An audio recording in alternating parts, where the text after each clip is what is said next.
Wow, okay. It's something I couldn't explain.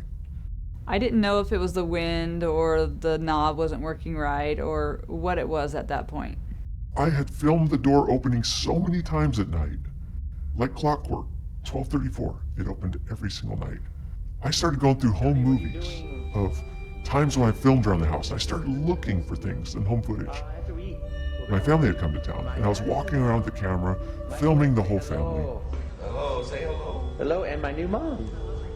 I go by the pantry door. I saw a shadow or an image in the pantry door. I actually found something that amazed me. Jody, you're not feeling good? To me, it looked like more than a reflection. To me, it looked like something was in the pantry.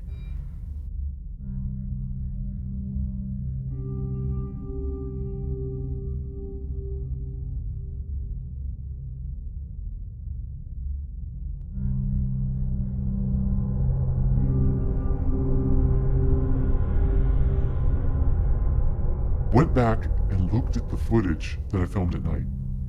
And I looked at it closely.